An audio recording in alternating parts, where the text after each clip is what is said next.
everyone, welcome to Substack.coach. Today we're going to start talking about what you should do before you launch your Substack newsletter. So I think this is the handful of items that are the most important things to get done before you post your first post and hope for any subscribers or input any subscribers. So I have prepared a PDF that goes over these guidelines, and these are just suggestions, of course, recommendations, but I've prepared the PDF and I will link it in the description below, and you can take a look at that as well, and meanwhile we will also go over it on video.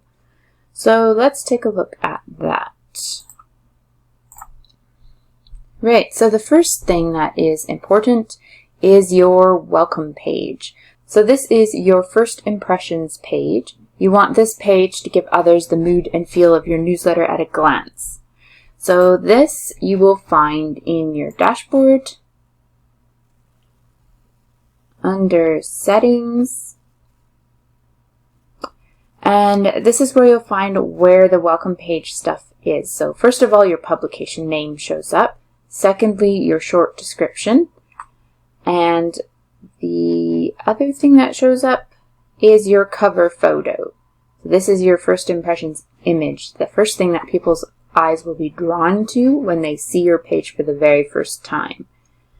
Now, I'm just going to click this so you can see the preview of that.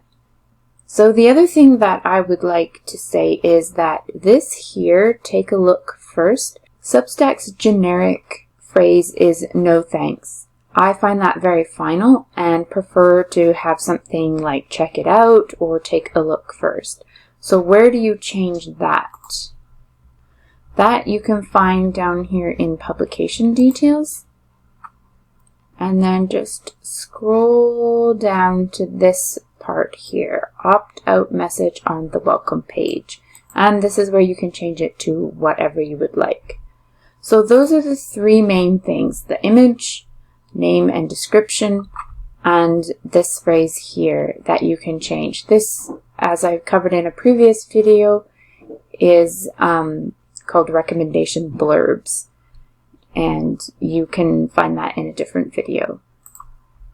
Alright, so after you have the welcome page done, what is the next most important thing to do? So the next thing is your logo. This can be the same image as your welcome page, but the most important thing about it is that it's not too complicated. Your logo is this tiny little image that shows up at the top left corner of your page.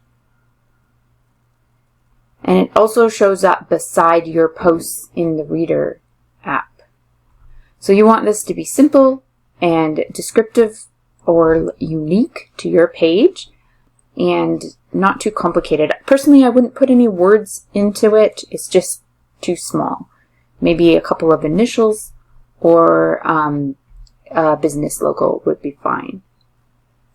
So then the next thing for the guidelines is your about page. So this is important because you don't want people to see one of your brand new posts and then decide to see what your newsletter is all about because they like the way you write, and then they go to your about page and it's just Substack's generic and very basic about, which is really nothing fancy. So let's take a look at that.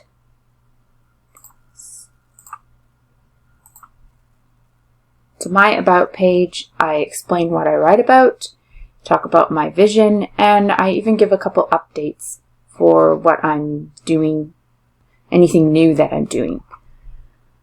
And you can find the settings for that right here in your About page. And we'll just click on that, Edit. And it basically looks like your editor, your basic post editor. It's important to add in a subscribe button so that if someone comes across your About page from Substack itself, they can read it and it gives them a chance to subscribe. And I like to also add a share button so that people can pass it on to a friend that might be interested. So then the next thing and last thing that really needs to be done before you launch is your welcome email. Now, if you're launching a paid newsletter as well, then you will have more than one welcome email to make sure that you write. So this one, Substack's default, if I remember correctly, just says you're on the list. And that's pretty basic. I like to show a little bit of gratitude. Thank you for subscribing. Welcome. Here's the mood. And also I linked to the About page so people can get more information if they haven't already read it. I've added a couple of updates in my welcome email, mostly letting people know I'm taking August off this year. And then I do leave the housekeeping section in that Substack ads. I've just added a couple, I think I've edited it a tiny bit, and I've also added the share button. And finally, I just sign it like it's a message straight to them to show a little bit of personableness.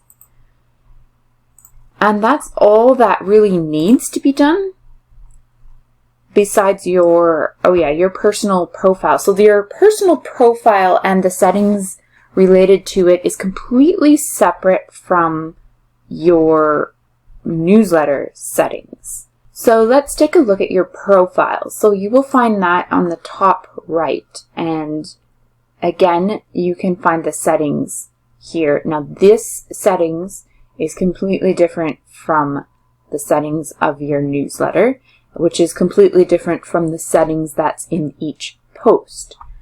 A little bit confusing there, using the same term, but they're in different sections.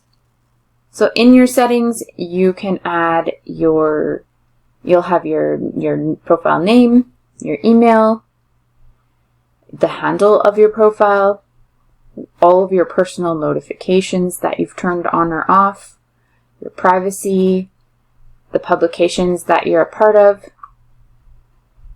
and the publications that you subscribe to, and your account settings and advanced settings.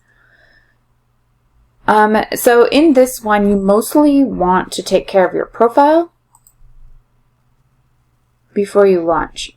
So this is where you can edit your handle to be the name of your actual, it'll suggest something like this that goes with your name. I change it to my actual publication name. And this is where you can add your bio, as well as any social links you have, websites, etc. So once you've edited your profile, you've finished your welcome page, as well as your welcome emails and your about page, then you are finished and you're ready to launch your newsletter. Next time we'll talk more about actually writing a post and the different formatting options that Substack has. All right. Have a great day. That's it for now.